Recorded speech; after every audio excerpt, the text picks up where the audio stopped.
Hi అండి. నా పేరు మాధురి. మీరు చూస్తున్నది సుమన్ టీవీ నెట్వర్క్. మోకాలు నొప్పులున్నాయా? అయితే మీకు సర్జరీ ఒకటే పరిష్కారం. ఇలాంటి మాటలు వింటూ వస్తున్నాం కదా! మరి సర్జరీ లేకుండా మోకాలు నొప్పుల నుంచి ఉపశమనం కలిగించే ఒక ట్రీట్మెంట్ ఉందా అంటే మీరందరూ ఆశ్చర్యపోతారు. చాలా చోట్ల ఇలాంటి మాటలు వింటూ ఉన్నాము.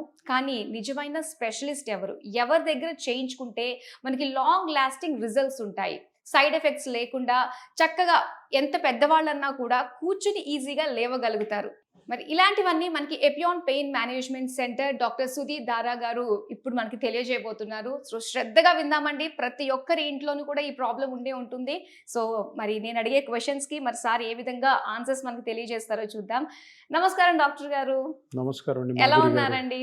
గుడ్. ఇప్పుడు చాలా మంది చేస్తున్నారండి. చాలా మంది కూడా పీఆర్‌పీ అనేది కార్టిలేజ్‌ని గ్రో చేయగలగదు అని చెప్పేసి చాలా మంది చేస్తున్నారు. అంటే మనకెలా తెలుస్తుంది ఎవరు స్పెషలైజ్డ్ ఎవరి చేతుల్లో పడితే మనకి క్యూర్ ఉంటుందన్న విషయాలు ఎలా తెలుసుకోవచ్చంటారు?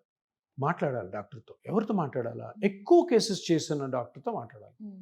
ఇప్పుడు కొత్త టెక్నిక్ ఇది. ఒక 8 సంవత్సరాలైంది. ఓకే. 8 సంవత్సరాల్లో ఎవరు ఎక్కువ కేసెస్ చేశారు? ఎవరైనా అంతే కదా! హ్మ్. ఇప్పుడు మనకి ఏదైనా ఆపరేషన్ చేసుకోవాలి. ఆ ఊర్లో ఎవరండి ఫేమస్ ఎక్కువ కేసులు వచ్చినా పలానా డాక్టర్ అక్కడికే వెళ్తాం మనం. హ్మ్. జూనియర్స్ ఉన్నా వాళ్ళు చాలా బాగా చేస్తారని కూడా వెళ్ళాం. అవును. సో ఎవరైతే ఎక్కువ కేసెస్ చేశారో ఏ హాస్పిటల్‌లో అయితే ఎక్స్‌క్లూజివ్‌గా నాన్ సర్జికల్ ట్రీట్మెంటే చేస్తారో, హ్మ్. సర్జరీస్ కూడా జరుగుతున్నాయనుకో, అక్కడ సర్జరీస్ చేయాలన్న బయాస్డ్ మెంటాలిటీ ఉంటుంది. అంతేనా? అవును. ఇప్పుడు సర్జన్ దగ్గరికి వెళ్ళారు మీరు, హ్మ్. పీఆర్పీ చేయని. సర్జన్ ఆయన వాళ్ళ ట్రైనింగ్ ప్రకారమే వాళ్ళు సర్జన్స్. ప్రతిదీ ఆపరేట్ చేయాలనుకుంటారు. ఆ సర్జన్ దగ్గరికి వెళ్ళి ఈ పీఆర్పీ చేయమంటే ఒకవేళ ఆయన చేసినా కూడా ఆయన మెంటాలిటీ ఎలా ఉంటుందంటే, సర్లే ఇది కాకపోతే నేను తర్వాత సర్జరీ ఇస్తాను. అది ఇప్పుడు నా దగ్గరికి వచ్చారనుకో, నేను ఎప్పటికీ సర్జరీకి పంపించను అన్లెస్ తప్పదు అన్నప్పుడే తప్పితే. హ్మ్.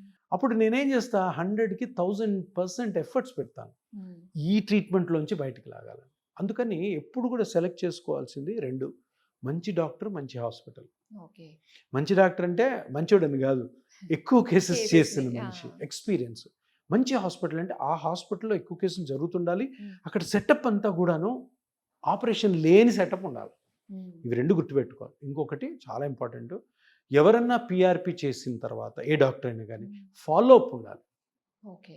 ఇప్పుడు ఈరోజు చేశాను, హ్మ్. మీకు ట్రీట్మెంట్ చేశాను. చేసిన తర్వాత ఎలా ఉంది? కార్టిలేజ్ గ్రో అవుతుందా లేదా? మీ నొప్పి తగ్గుతుందా లేదా? ఆ తగ్గుతుందా లేదా అని తెలుసుకోవడానికి ప్రూఫ్స్ ఏంటి? హ్మ్. స్కాన్స్ రిపీటెడ్‌గా చేయడం.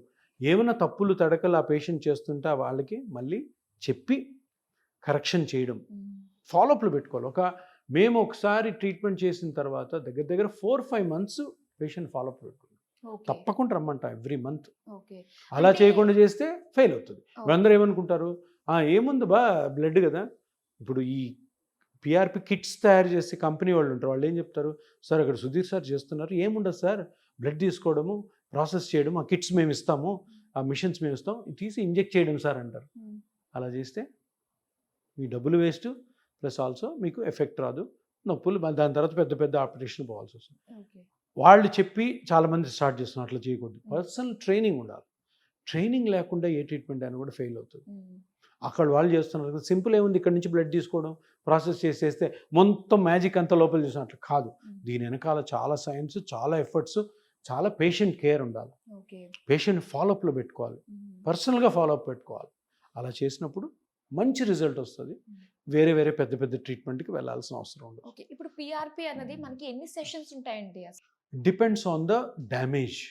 ఓహ్! ఎంత డ్యామేజ్ అయింది దాన్ని బట్టి సెషన్స్ ఉంటాయి. హుహు. ఒకరికి ఒక సింగిల్ సిట్టింగ్ ఉండొచ్చు, ఓహ్! ఒకరికి 3 ఉండొచ్చు, కొందరికి బాగా పోయింటే 4 ఉండొచ్చు, కొందరికి 2 ఉండొచ్చు. ఓకే. అది మనం ఏంటంటే ఫస్ట్ వచ్చినప్పుడు పేషెంట్ ఎగ్జామిన్ చేసిన తర్వాత స్కాన్ చేస్తాం. హుహు. స్కాన్‌లో అర్థమవుతుంది ఓకే. ఎంత డ్యామేజ్ ఉంది. ఆ డ్యామేజ్ వల్లే నొప్పి వస్తుందా, వేరే డ్యామేజ్ వల్ల? హుహు. అసలు నొప్పి రావడానికి కారణం ఏంటి? కారణమయ్యే స్ట్రక్చర్ ఏంటి అన్నది చాలా ఇంపార్టెంట్. అది ఓకే. చూసుకొని depending on the damage sittings ఉంటాయి. ఓకే. సో, సిట్టింగ్స్ కూడా అయిపోయిన తర్వాత ఇప్పుడు సర్జరీ అంటే రికవరీ టైమ్ ఇదంతా ఉంటుంది. సో, సర్జరీయే లేదు కాబట్టి ఇప్పుడు ఈ సెషన్ తర్వాత సో, వాళ్ళకి ఎలాంటి చిన్న చిన్న చేంజెస్ కనిపిస్తాయంటారు అసలు? ఫస్ట్ సిట్టింగ్‌లో ఏ హ్మ్. పేషెంట్‌కైనా గానీ పీఆర్పీ చెయ్యం మేము. ఫస్ట్ పెయిన్ తగ్గిస్తాం. దానికి ఒక laser treatment are radio frequency treatment అంటాం. హుహు. ఆ చిన్న నీడిల్‌తో చేసేది. ఎందుకంటే ఫస్ట్ టైం మీకు పీఆర్పీ చేసామనుకో నొప్పి తగ్గదు. కాన్ఫిడెన్స్ లెవెల్స్ ఉండవు. సార్ డాక్టర్ దగ్గరికెళ్ళాను, నేను పిఆర్పి చేసుకొని నొప్పే తగ్గలేదని డ్రాప్ అయిపోతారు. ఫస్ట్ పెయిన్ తగ్గించాలి, అదొకటి. ఇంకొకటి ఏంటంటే పెయిన్ ఎందుకు తగ్గించాలంటే వెంటనే ఎక్సర్సైజ్ స్టార్ట్ చేయాలి.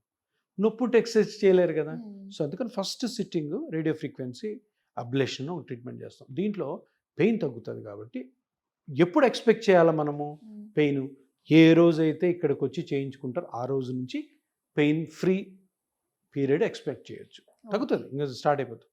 సో నెక్స్ట్ పిఆర్పి సిట్టింగ్స్ ఎన్నైతే ఉంటాయో దాంట్లో ఏం జరుగుతుంది, దాంట్లో నొప్పి తగ్గదు, గుజ్జు పెరుగుతూ ఉంటుంది. సో ఈ రేడియో ఫ్రీక్వెన్సీ అబ్లేషన్ వల్ల జరిగిన నొప్పి రిలీఫ్ ప్లస్ ఆ కార్టిలేజ్ గ్రోత్ రెండు కలిపి దగ్గర దగ్గర 4-5 months దగ్గర ఎక్సలెంట్ రిజల్ట్ వస్తుంది. మంచి రిజల్ట్ 4-5 months వరకు వెయిట్ చేయాలి. అప్పటి వరకు ఫాలోఅప్లో పెట్టుకుంటా అని చెప్పాను కదా. ఎందుకు?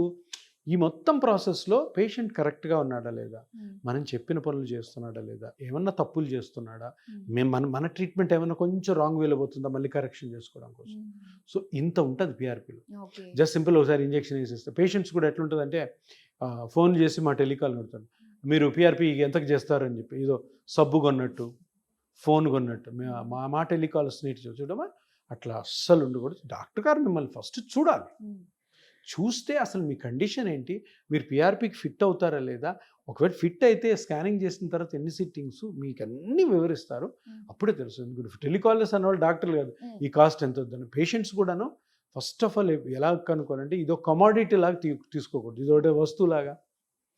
ఎప్పుడు కూడా చాలా డిసిప్లిన్ తోటి క్రమశిక్షణతో డాక్టర్ గారి దగ్గరికి వచ్చి కరెక్ట్గా కనుక్కొని కరెక్ట్గా మాట్లాడుకొని కరెక్ట్ ఇన్ఫర్మేషన్ తెలుసుకున్న తర్వాతే మనము ఆ ట్రీట్మెంట్కి యాక్సెప్ట్ చేయాలా. యాక్సెప్ట్ చేసిన తర్వాత డాక్టర్ గారు చెప్పిన జాగ్రత్తలన్నీ కూడా వినాలి. అప్పుడే ఇది ఎక్సలెంట్ ట్రీట్మెంట్గా వస్తుంది. ఇప్పుడు ఏంటంటే కాస్ట్ కూడా చూసుకుంటూ ఉంటాం. ఓకే, పలానా ఆయన దగ్గర ఒకే పేరు ఉంది, కాస్త తక్కువకే చేస్తున్నారు కదా, దాని వైపుకి చాలా మంది వెళ్ళడానికి కొద్దిగా ఇంట్రెస్ట్ చూపిస్తూ ఉంటారు. సో అలా మన మైండ్ సెట్ని ఎలా మార్చుకోవాలంటారు? చాలా తప్పది. హెల్త్లో కాంప్రమైజేషన్ ఉండవు.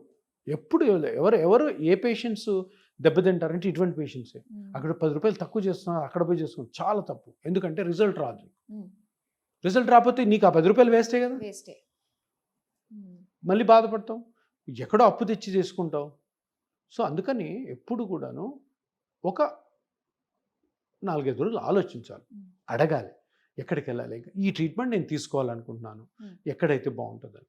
అంతేగాని అక్కడ తక్కువ చేస్తున్నారు, మా ఇంటి పక్కనే ఉన్నాడు, మా వీధిలోనే ఒకటి చేస్తున్నాడు, చేయొద్దు. ఎందుకంటే ఒకటి మనీ పోతుంది, ఇంకొకటి మీకు జరగాల్సింది జరగదు, ఇంకొకటి ఈ ట్రీట్మెంట్ మీద బ్యాడ్ ఇంప్రెషన్ స్టార్ట్ అవుతుంది, ఏం పని చేయట్లేదు రాని. సో మనం పబ్లిక్లో క్రియేట్ చేయాల్సిన అవేర్నెస్ ఏంటంటే, బాబు ఎప్పుడు కూడాను హాస్పిటల్లో మీరు తీసుకునే ట్రీట్మెంట్ని ఒక వస్తువులాగానో లేదు అక్కడిక్కడ తక్కువ చేస్తున్నారని అక్కడిక్కడికి పోయి చేసుకోవడం చాలా చాలా తప్పు. నేను చాలా ఇంటర్వ్యూస్లో చెప్పాను. ఎవరు కూడా దగ్గర ఉన్న డబ్బులతోటి బెస్ట్ డాక్టర్ దగ్గరికే పోగానే బెస్ట్ ఇప్పుడు ఇటువంటి ట్రీట్మెంట్లు కొన్ని ఏమైనా జనరల్ హాస్పిటల్లో కూడా చేస్తున్నారేమో, అక్కడ పెద్ద డాక్టర్స్ ఎవరుంటే అక్కడికి వెళ్ళండి, డబ్బులు తక్కువ. అంతేగాని డబ్బులు తక్కువ ఉన్నాయని చెప్పి ఎక్కువ ఎక్స్పీరియన్స్ లేని డాక్టర్ దగ్గరికి వెళ్తే ఎందుకు ఎక్స్పీరియన్స్ లేని డాక్టర్ దగ్గరికి వెళ్తే జరగదండి. కొత్త ట్రీట్మెంట్, ఇంకా ఎక్స్పీరియన్స్ రాలే చాలా మందికి, చాలా తక్కువ మందికి ఉంది ఎక్స్పీరియన్స్.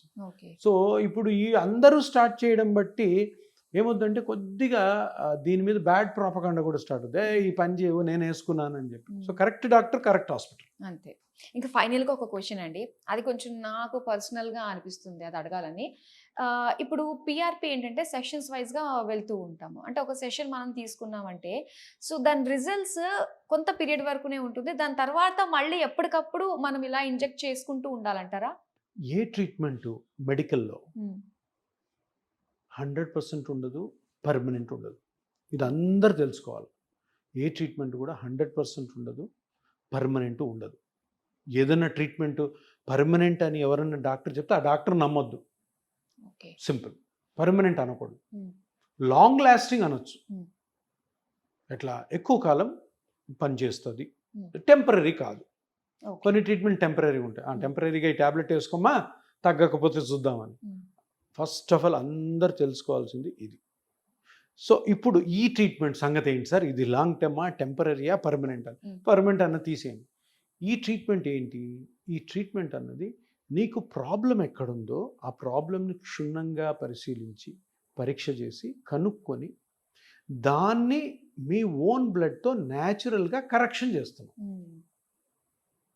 ఎనీ కరెక్షన్ లా చూసుకుని ఇంట్లో ఏదైనా చిన్న లీక్ అవుతుంది, కరెక్షన్ చేస్తాం. ఇల్లు కూల్చేయం కదా, కొత్త ఇల్లు కడతాం, చిన్న లీక్ ఉందని చేస్తాం. అలా చేసి దాన్ని మెయింటైన్ చేసుకోవాలి. ఈ టేబుల్ ఉంది, ఇరిగింది, చక్కగా కార్పెంటర్ని పిలిచి దాన్ని చేసుకుని దాన్ని పెయింట్ వేసుకొని మేనేజ్ చేసుకుంటాం. ఒకసారి డ్యామేజ్ అయింది, డ్యామేజ్ లాగే ఉంటుంది, కొత్తగా ఎప్పుడు కాదు. అది ఆపరేషన్లో కాదు, ట్యాబ్లెట్స్లో కాదు, ప్రొసీజర్లో కాదు. కానీ ఈ ట్రీట్మెంట్లో మీరు అడిగినట్టు పర్మనెంట్ కాకపోయినా లాంగ్ టర్మ్ బేసిస్లో, అంటే దీర్ఘకాలంగా నొప్పి రిలీఫ్ ఉండాలంటే కరెక్ట్ డాక్టర్ దగ్గర చేసుకోవాలి. డాక్టర్ గారు చెప్పిన పద్ధతులన్నీ పాటించాలి, జాగ్రత్తలు పాటించాలి, ప్రికాషన్స్ పాటించాలి. అప్పుడు ఇది లాంగ్ టర్మ్గా ఉంటుంది. ఇది టెంపరీ ట్రీట్మెంట్ కానే కాదు. ఎందుకంటే మనం అక్కడ జరుగుతున్న ప్రాబ్లమ్ని కరెక్ట్ చేస్తున్న దాన్ని స్ట్రెంగ్తన్ చేసిన దాన్ని కాపాడుకునే బాధ్యత పేషెంట్ది.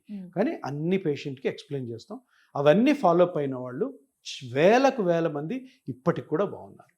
సో ఇది చాలా ఇంపార్టెంట్, అందరు తెలుసుకోవాల్సింది.